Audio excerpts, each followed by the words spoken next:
नमस्कार। आज के बेयर्स एंड बुल्स में हम बात करेंगे इंडिया के सीमेंट सेक्टर के बारे में।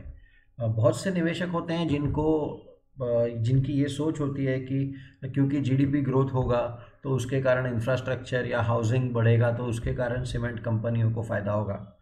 सही है, फ़ायदा होगा, लेकिन हर सीमेंट कंपनी एक जैसी नहीं होती या हर सीमेंट कंपनी को उतना फ़ायदा नहीं होता। तो पहले एक पार्श्वभूमि समझना आवश्यक है कि हिंदुस्तान को सीमेंट सेक्टर से अगर आपको देखना है तो आपको हिंदुस्तान को 4 भागों में डिवाइड करना पड़ेगा, ईस्ट वेस्ट नॉर्थ साउथ, क्योंकि अलग अलग क्षेत्र में सीमेंट जहाँ पे बनता है। सी नॉर्थ में अगर सीमेंट बन रहा है तो वो नॉर्थ से साउथ में आके मतलब नहीं रहेगा, क्योंकि उसकी कॉस्टिंग ही उतनी बढ़ जाएगी। तो इसलिए ये ऐसी कमोडिटी है, ऐसा प्रोडक्ट है कि जो हिंदुस्तान के अलग अलग भागों में बनता है और उसकी वहीं पे खपत भी होती है, तभी फ्रेट कॉस्ट कम रहेंगे। सीमेंट बनाने में कॉस्ट किस बात की रहेगी? रॉ मटेरियल, पेट्रोल, पेटकोक यानी कि फ्यूल। जब आपको सीमेंट बनाना है और अगर पेट्रोलियम डीजल प्राइसेस जो फ्रेट के कॉस्ट होते हैं या बनाने के लिए पेटकोक जो लगता है, ये सब की कॉस्टिंग अगर बढ़ गई तो सीमेंट की कॉस्टिंग बढ़ जाती है। और अगर डिस्टेंसेस भी इतने लंबे हो गए तो वो एक और फैक्टर आ जाएगा। इसलिए इन्वेस्टर्स को पहले ये ध्यान देना चाहिए, छोटे निवेशकों को, कि अगर ये फंडामेंटल एनालिसिस का भाग है कि अगर मुझे सीमेंट कंपनी खरीदनी है, कितनी सारी हिंदुस्तान के शेयर बाज़ार में लगभग कुछ 18, 20, 17, 15 कंपनियां हैं जो कि ऑलमोस्ट 70% ऑफ इंडिया इंडस्ट्री का जो रिप्रेजेंट करती है।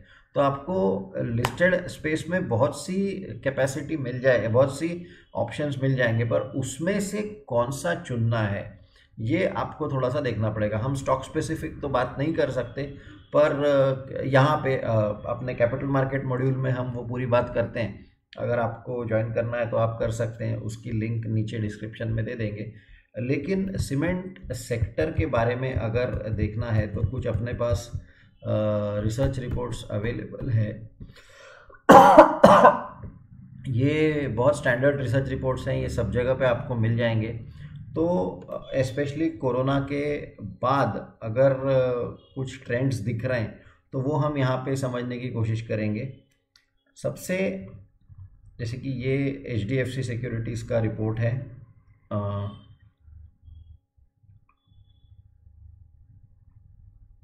थोड़ा सा पुराना है, ये वाला आशिका का रिपोर्ट है, हम ये देखेंगे। बहुत डिटेल में उन्होंने दिया है कि किस किस कारण से क्या क्या हो रहा है। सबसे पहले वो बोल रहे हैं कि डिमांड सिनारियो इम्प्रूविंग, तो हम भी लिख लेंगे। देखो, जब तक किसी कंपनी का या किसी प्रोडक्ट का डिमांड नहीं बढ़ता तब तक उसके शेयर प्राइस में कुछ बेनिफिट होने ही वाला नहीं है। तो एक अच्छी चीज़ क्या हो रही है कि डिमांड इम्प्रूव कर रहा है। डिमांड इम्प्रूव क्यों कर रहा है? उसने बोला कि लॉकडाउन के कारण, ये पूरा डिटेल में उसने दिया है, पर हम 2-3 इम्पॉर्टेंट चीज़ें देखेंगे। Largely driven by rural sector and tier 2 tier 3 cities. तो let us write down rural demand. Rural demand के ऊपर हमने हर वीडियो में लिखा है कि बोला है कि रूरल डिमांड ड्राइव कर रही है टायर 2 टायर 3 सिटीज़। RBI का डेटा भी वही ड्राइव कर रहा है। Central bank has ensured liquidity in the economy and low interest rate. So ये क्या क्या कारण रहेंगे कि जिसके कारण आपने एक स्टॉक या एक सेक्टर में जाना चाहिए, पहले वो पता रहना चाहिए। फिर मनरेगा का अलोकेशन बढ़ा है, ये सब डेटा है आगे। तो ये सारी चीज़ों के चलते उसने बताया है कि रीजन वाइज, ये हमने जहाँ से शुरुआत करी, cement demand in northern and central India has recovered. तो लेट अस राइट डाउन कि डिमांड इम्प्रूव कहाँ पे हुई है? नॉर्थ में, सेंट्रल इंडिया में। और आगे क्या बोल रहा है? And the demand in eastern region has been the strongest. तो ईस्टर्न में भी उसका अच्छा डिमांड है। However western India particularly Maharashtra has seen the worst, इसलिए वेस्टर्न रीजन में डिमांड नहीं है। एंड फिर उसने कारण भी दिए हैं, उसके जो भी कारण है। तो वेस्टर्न, तो यानी आपको ये देखना चाहिए कि कौन सी कंपनी में जाना है, कौन सी कंपनी में नहीं जाना है।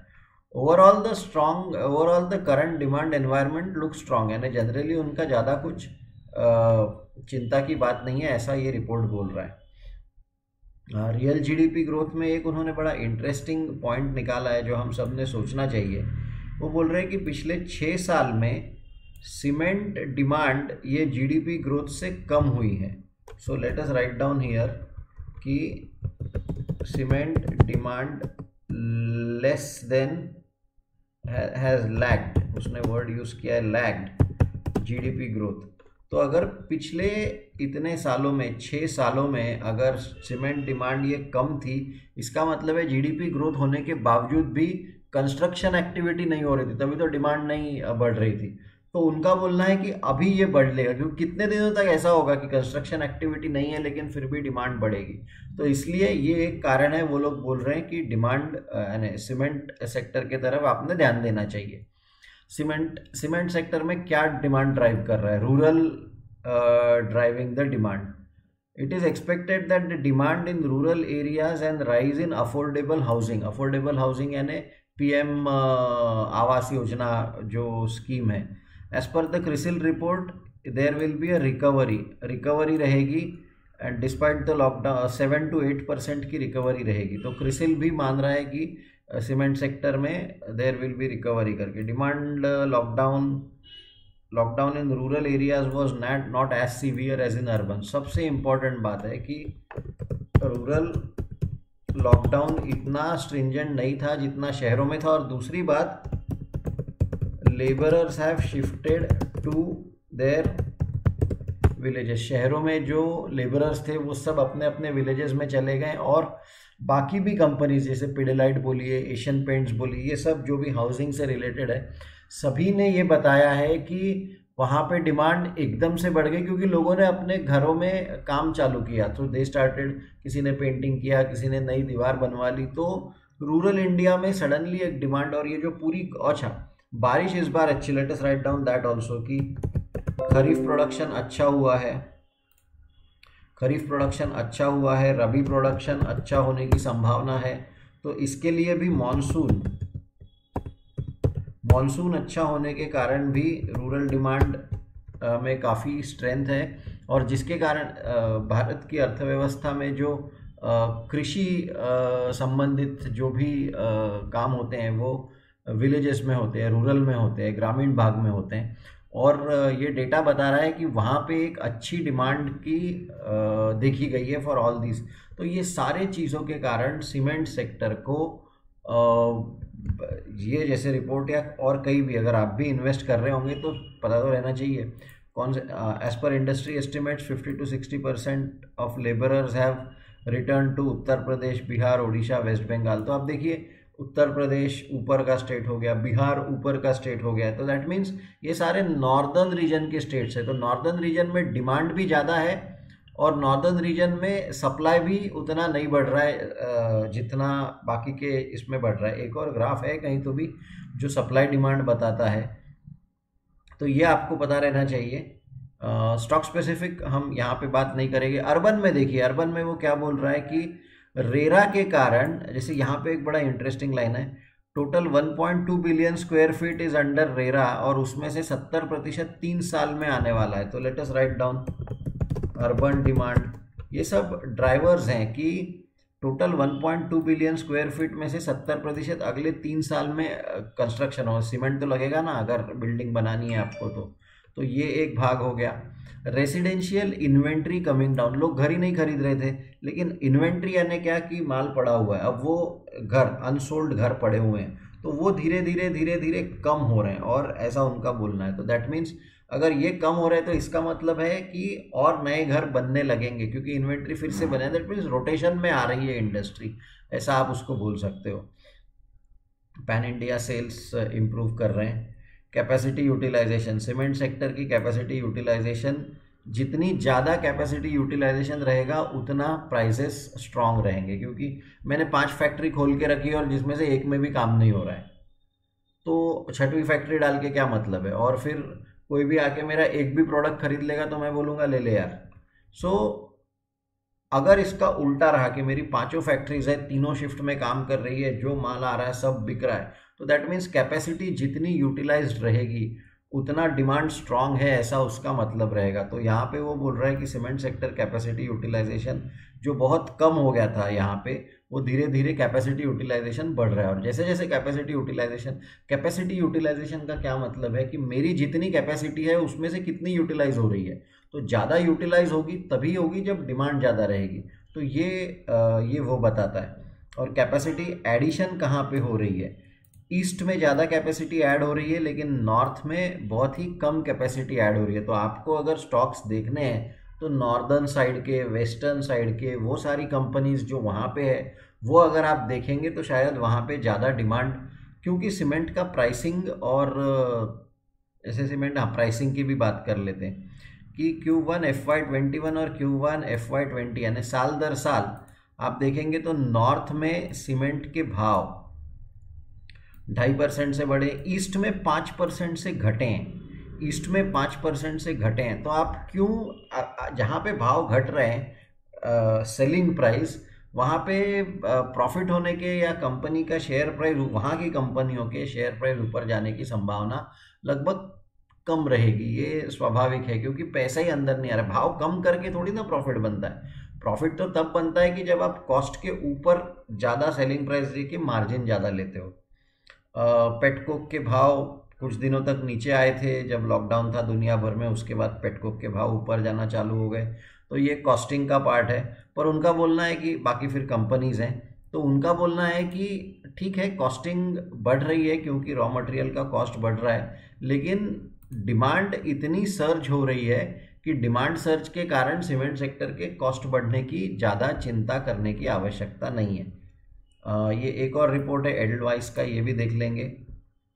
यहाँ पे वो क्या बोल रहा है कि demand momentum continues, volumes flat ही ग्रो करेंगे लेकिन अर्निंग्स विल अपग्रेड क्योंकि valuations are comfortable as sector enter seasonally strong half. ये थोड़ा सा ध्यान देंगे।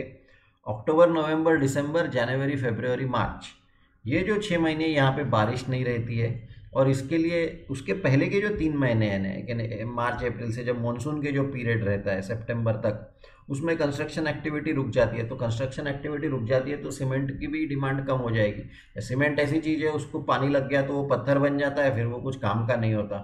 तो इसलिए जब बारिश खत्म होती है और उसके बाद जब सीमेंट जब जब एक्टिविटी स्टार्ट होती है तो वो वही बोल रहा है कि अगले 6 ये स्ट्रॉन्ग हाफ रहता है।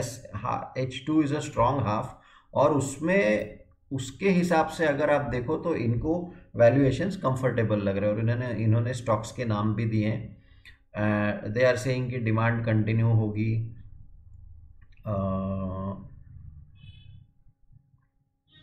अर्निंग्स अपग्रेड होंगे। इनका बोलना है कि सीमेंट कंपनियों के अर्निंग्स अपग्रेड होंगे।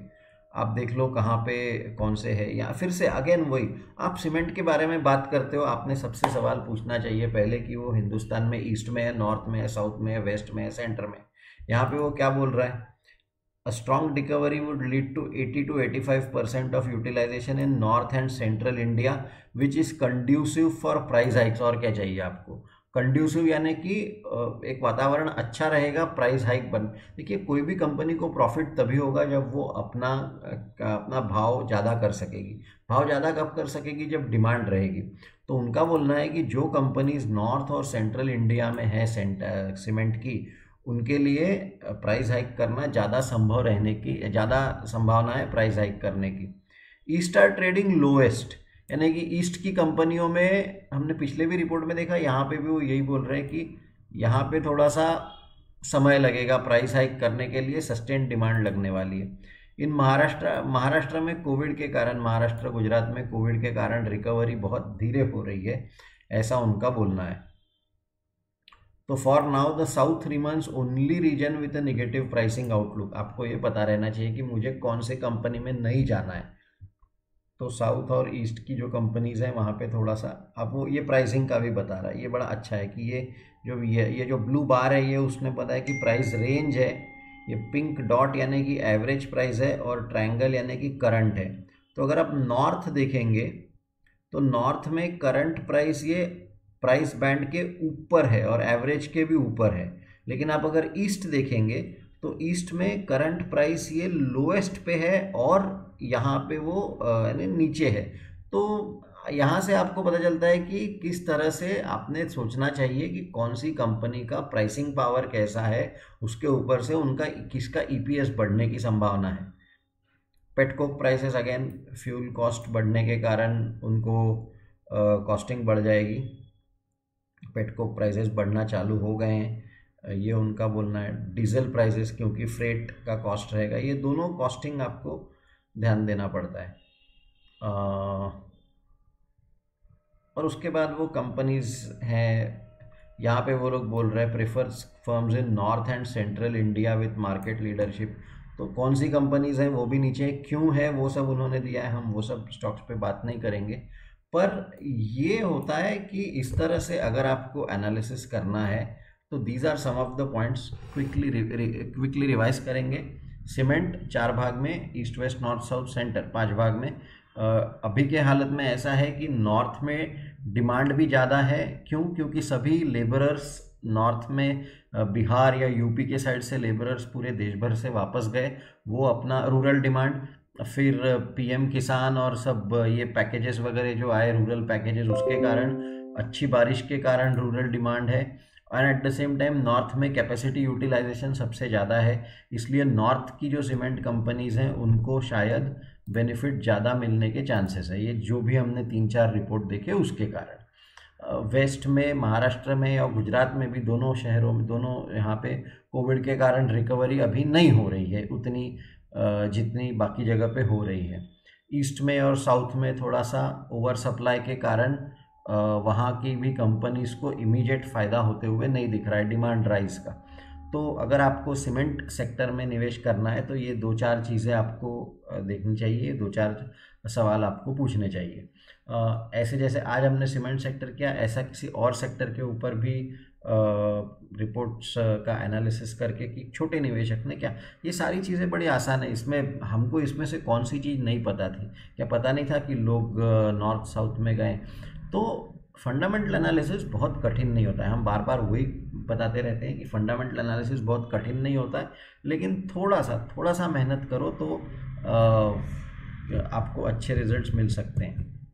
कुछ स्टॉक्स हैं, हमने स्टॉक्स के नाम मैंने जानबूझ के यहाँ पे निकाल के रखे हैं, पर ये वो सारे स्टॉक्स हैं कि अगर दिवाली से अगर अब तक आप ये सारे स्टॉक्स में अगर निवेश करते हैं तो ऑलरेडी ये स्टॉक ने हम दिवाली इस बार 14 नवंबर को थी, अभी 14 दिसंबर भी नहीं आया है। दैट मीन्स 1 महीने के अंदर अंदर ये पोर्टफोलियो ने लगभग 15.5% का रिटर्न दिया है, जबकि निफ्टी ने 3.25, हम स्टॉक्स के नाम नहीं लेने हैं इसलिए वो बात नहीं है, लेकिन निफ्टी ने 4 और मिड कैप ने 10% का रिटर्न दिया। ये क्यों हुआ, ये हम सब हमारे CMM में ये सारे स्टॉक्स वॉक्स डिस्कस करते हैं। अब ओवरऑल लिक्विडिटी है मार्केट, जैसे हम ये जब रिपोर्ट बना रहे हैं, जब हम ये वीडियो बना रहे हैं, तब भी मार्केट एक नए हाई को छुआ 13,330। अब भी निफ्टी ने ऑल टाइम हाई टच किया है। तो मार्केट कंटिन्यूसली ऊपर जा रहा है, लेकिन और लिक्विडिटी इतनी ज़्यादा है कि उसके कारण इंटरेस्ट रेट्स एकदम से घट गए, और उसके कारण अच्छे और कम अच्छे स्टॉक्स को भी तेज़ी आ रही है। तो जब तक लिक्विडिटी रहेगी, जब तक ये सब रहेगा माहौल, तब तक आपको सभी स्टॉक्स ऊपर भागेंगे। लेकिन ऐसे पिछला जो वीडियो है आपने वो देखना है कि कौन से स्टॉक्स में जाना है। वैसे ही आप कॉक्स एंड किंग्स का वीडियो हमने बनाया था अभी पिछला इस सीरीज़ में, बेयर्स एंड बुल्स में। तो कॉक्स एंड किंग्स में लगभग 2 सालों से कॉक्स एंड किंग्स में दिख रहा था कि प्रमोटर्स और क्वालिफाइड इंस्टीट्यूशनल बायर्स ये सब लोग अपना होल्डिंग बेचते जा रहे हैं और छोटे इन्वेस्टर्स बाय करते जा रहे थे। तो ऐसे सब स्टॉक्स में तो कहाँ नहीं जाना है, आप वो वाला वीडियो भी देखिए। कहाँ जाना है, तो ये सारी ऐसी कंपनीज़ हैं, आपको चुनना पड़ेगा, आपको देखना पड़ेगा। पर अगर रिटर्न्स चाहिए तो आप दूसरों पे निर्भर नहीं रह सकते, आपको खुद की पढ़ाई खुद ही करनी पड़ती है। हम वही, और ये बहुत कठिन नहीं होता है। हम यही चीज़ इन सेक्टर्स और बाकी सब एनालिसिस से बताने की कोशिश कर रहे हैं। आप लोग वीडियोस देख रहे हैं, इसलिए आपका बहुत बहुत धन्यवाद। यदि आपने कैपिटल मार्केट मॉड्यूल नहीं किया है अब तक तो कर लीजिए। फंडामेंटल एनालिसिस, इन डेप्थ और टेक्निकल एनालिसिस का भी डिस्कशन होते रहता है ग्रुप्स में, तो आप ज़रूर उसके लिए रजिस्टर करिए। 8600043130 शैलेश सर का नंबर है, आप शैलेश सर को फ़ोन कर सकते हैं, और रजिस्ट्रेशन की लिंक नीचे दी है डिस्क्रिप्शन में, आप वो देख सकते हैं। आप वीडियोस देख रहे हैं इसके लिए बहुत बहुत धन्यवाद।